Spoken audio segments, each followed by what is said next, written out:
जय जय श्री राधे। आज आपको जगन्नाथ जी की मंदिर के 10 चमत्कार बताते हैं। तो चलिए शुरू करते हैं। पहला चमत्कार, हवा के विपरीत लहराता है ध्वज। श्री जगन्नाथ जी मंदिर के ऊपर स्थापित लाल ध्वज सदैव हवा के विपरीत दिशा में लहराता है। ऐसा किस कारण होता है, यह तो वैज्ञानिक ही बता सकते हैं, लेकिन यह निश्चित ही आश्चर्यजनक बात है। यह भी आश्चर्य है कि प्रतिदिन सायंकाल मंदिर के ऊपर स्थापित ध्वज को मानव द्वारा उल्टा चढ़कर बदला जाता है।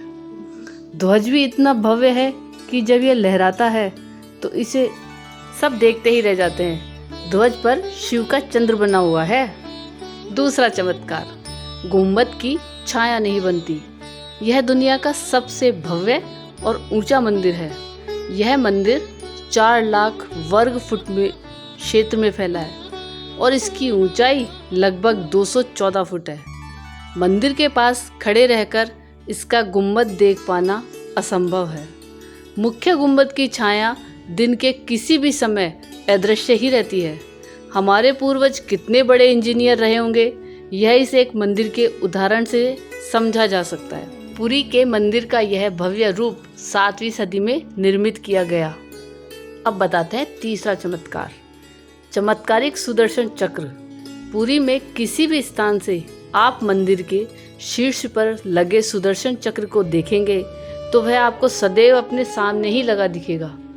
इसे नील चक्र भी कहते हैं। यह अष्ट धातु से निर्मित है और अति पावन और पवित्र माना जाता है। हवा की दिशा सामान्य दिनों के समय हवा समुद्र से जमीन की तरफ आती है और शाम के दौरान इसके विपरीत। लेकिन पुरी में इसका उल्टा होता है। अधिकतर समुद्री तटों पर आमतौर पर हवा समुद्र से जमीन की ओर आती है, लेकिन यहाँ हवा जमीन से समुद्र की ओर जाती है।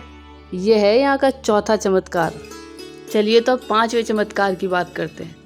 गुंबद के ऊपर नहीं उड़ते पक्षी। मंदिर के ऊपर गुंबद के आसपास अब तक कोई पक्षी उड़ता हुआ देखा नहीं गया। इसके ऊपर से विमान नहीं उड़ाया जा सकता। मंदिर के शिखर के पास पक्षी उड़ते नजर नहीं आते, जबकि देखा गया है कि भारत के अधिकतर मंदिर के गुंबदों पर पक्षी बैठ जाते हैं या आसपास उड़ते हुए नजर आते हैं। अब बात करते हैं छठे चमत्कार की। दुनिया का सबसे बड़ा रसोई घर। 500 रसोइये 300 सहयोगियों के साथ बनाते हैं भगवान जगन्नाथ जी का प्रसाद। लगभग 20 लाख भक्त कर सकते हैं यहाँ भोजन। कहा जाता है कि मंदिर में प्रसाद कुछ हजार लोगों के लिए ही क्यों न बनाया गया हो, लेकिन इससे लाखों लोगों का पेट भर सकता है। मंदिर के अंदर पकाने के लिए भोजन की मात्रा पूरे वर्ष भर के लिए रहती है। प्रसाद की एक भी मात्रा कभी भी व्यर्थ नहीं जाती है। मंदिर की रसोई में प्रसाद पकाने के लिए 7 बर्तन एक दूसरे पर रखे जाते हैं और सब कुछ लकड़ी पर ही पकाया जाता है।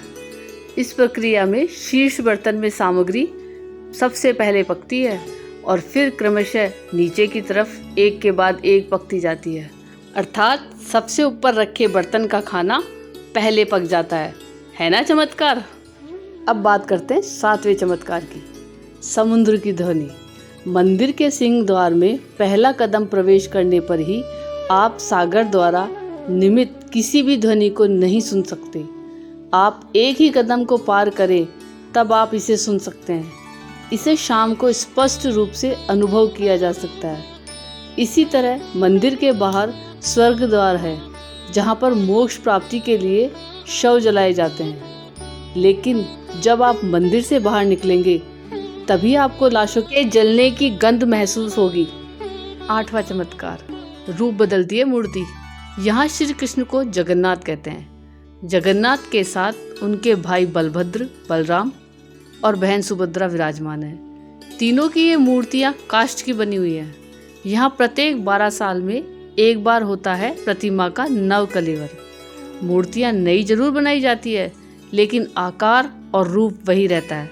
कहा जाता है कि इन मूर्तियों की पूजा नहीं होती, केवल दर्शनार्थ रखी गई हैं। 9वां चमत्कार, विश्व की सबसे बड़ी रथ यात्रा। आषाढ़ माह में भगवान रथ पर सवार होकर अपनी मौसी रानी गुड़ीचा के घर जाते हैं। यह रथ यात्रा 5 किलोमीटर में फैले पुरुषोत्तम क्षेत्र में ही होती है। रानी गुड़ीचा भगवान जगन्नाथ के परम भक्त राजा इंद्रदमयन की पत्नी थी, इसलिए रानी को भगवान जगन्नाथ की मौसी कहा जाता है। अपनी मौसी के घर भगवान 8 दिन रहते हैं। आषाढ़ शुक्ल दशमी को वापसी की यात्रा होती है। भगवान जगन्नाथ का रथ नंदी घोष है, देवी सुभद्रा का रथ दर्प दलन है और भाई बलभद्र का रक्ष तल ध्वज है।